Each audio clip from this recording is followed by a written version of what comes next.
बिस्मिल्लाहिर्रहमानिर्रहीम। अस्सलाम वालेकुम दोस्तों, उम्मीद करता हूँ आप बिल्कुल ठीक ठाक होंगे। दोस्तों आज है 13 अप्रैल सन 2021 और दिन है मंगल का। दोस्तों ओमान वीज़ों के हवाले से बहुत ज़्यादा सवाल आते हैं वीडियोस के ऊपर कि क्या सर जो ओमान के वीज़े हैं वो बंद हो चुके हैं, कब के बंद हुए हैं और कितनी देर तक बंद हैं और कौन कौन से वीज़े बंद हैं। तो आपको पहले क्लियर करता चलूँ कि अभी तक ओमान की तरफ से ऑफिशियली तौर पर अनाउंस नहीं किया गया किसी भी सोशल मीडिया के ऊपर कि ओमान ने वीज़े बंद कर दिए हैं। लेकिन जो दोस्त कमेंट करके बताते हैं जिन्होंने अप्लाई किया और उनको आगे से रिस्पॉन्स आया कि फ़िल वक्त ये वीज़े बैन हैं, बंद हैं, लेकिन ये नहीं बताया गया कि कितने टाइम तक बंद हैं।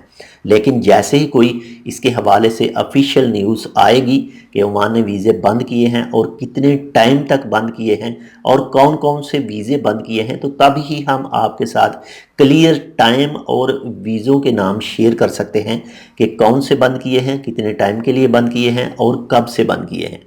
बाकी इस वक्त जितनी भी न्यूज़ें हैं वो सब गैर ऑफिशियली ही आप उसको कह सकते हैं, यानी जो भी दोस्तों के पर्सनल एक्सपीरियंस हैं वही शेयर कर रहे हैं, हमारे साथ भी कमेंट करते हैं और जो भी कुछ दूसरे मैसेजेस करके बता रहे हैं कि इस वक्त बंद हैं। तो बाकी जैसे ही इसके हवाले से कोई ऑफिशियल न्यूज़ आएगी तो इंशाल्लाह तब ही आपके साथ मुकम्मल शेयर की जाएगी कि कब खोले जाएंगे। अगर आपने अभी तक हमारा ये channel tech with Urdu subscribe नहीं किया तो आप इसको सब्सक्राइब कर सकते हैं मज़ीद ऐसे ही अच्छे और मालूमाती वीडियोज़ के लिए। जैसे ही अपडेट आएगी तो वैसे ही आपके साथ शेयर की जाएगी। अल्लाह हाफिज़।